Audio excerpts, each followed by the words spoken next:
Are you struggling with shots like this?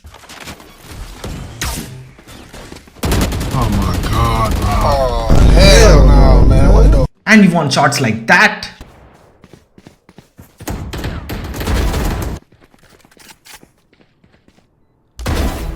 Multiple enemies eliminated. Be at peace. Spike down B. One enemy remaining. So you have come to the right place because I'm going to tell you how to master this to play this game of Valorant where you can master the battlefield and make sure you get those headshots. Please like, share and subscribe and also hit the bell icon so you get the latest videos from me.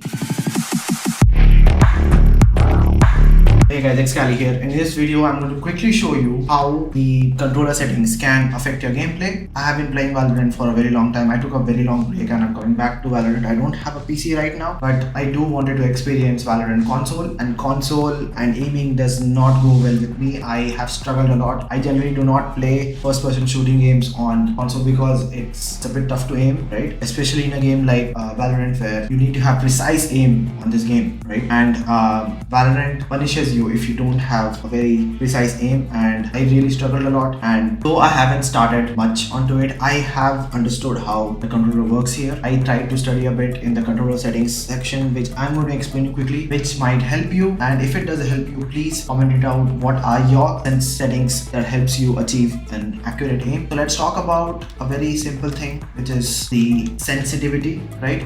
Initially, when you have your game ready, you have something called aim sensitivity, just of a single settings, as you can see on the very top, and then you have the advanced section, which is off by default. So when you want to start with the game, you can just tweak around the initial setting, which is the first row, that is aim sense, and you can just move around the graph, move on the point or the numbers that you can see over there. I have set it to 6, but later on you'll realize that you might want to tweak it a bit more so that you can get that accurate aim, right? And you have to turn the setting on, and you see a lot of things are there. It might be a bit overwhelming to understand how these settings can actually make a difference for you. So let's understand quickly what these settings are. You have initially called base horizontal and base vertical setting. So these are your hip fire settings. So these are the base, right? You shoot from the hip level of POV of your gun, and then you have the focus. Focus is this.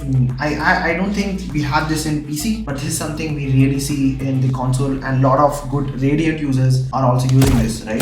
Basically, gives you a bit zoomed in perspective of the aim, right? But I've heard that it slows down. Like if you see it slows down a bit, right?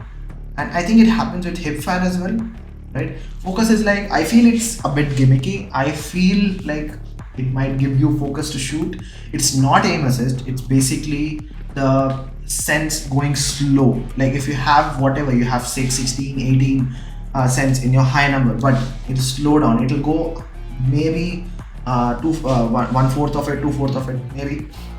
It slows down. So that's focus for you. The ADS and the sniper, I have kept it at 6, the same. I feel focus and ADS and sniper are all the same. For me, they all same. They feel same because it's scoped, or you're basically having a zoomed in view. So I have kept it same. But the base, I have kept it at 4 because it helps me control. This is my number. It might be different for you, but this is what I feel. As beginners should start with slow.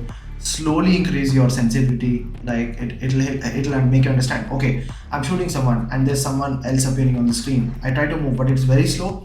Maybe tweak it a bit, right? The basic idea is, if you aim at something and if you are able to come to their head, right, as soon as possible, the game is going to help you by slowing it even down. As you can see, it will stick, right? But if you can't able to track them, if you're not able to track them, then you need to work on your sense numbers.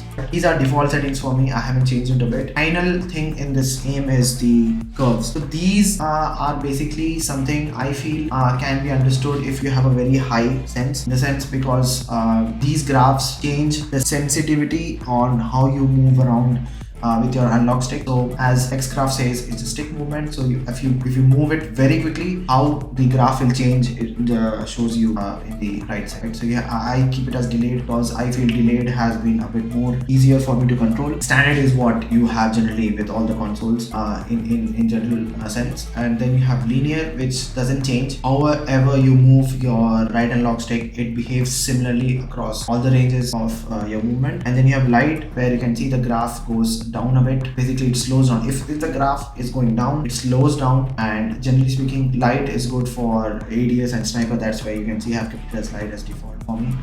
Then you have medium, it's a bit more heavier than light, and the graph goes down a bit, so it helps you a bit more of a control. As you can see, the sentence also, they have written moderate fine control of small and medium stick movements, right? In heavy, it's like when you do small movements, right, it doesn't quickly move, right? It goes to the part of the graph where it is much more heavy, right? And then if you have medium and strong transition to very fast change. So if you move it quickly, see if it moves, but slows when you try to do very small movements. So it's good for a granular control. It's up to you. It's if you feel that it's correct, fine and good. But for me, I feel you have the extreme. It goes even slower. Like goes even slower for very small movements, right? So let me show you. Right, I'm trying to do as small movements as I can, right? So it's but on larger stick movements, it moves very quickly, right? And then you have let's see, then you have extreme, and then there's aggressive. Let's read what it says. Aggressive is controlled small movement and intensely transitions to high sensitivity at medium and large, right? So if you move very slowly, I feel even for small, it's fast, as the graph says, right? And for very large movements, it goes very quickly. But as you can see, at the very whenever you transition an enemy, it slows down.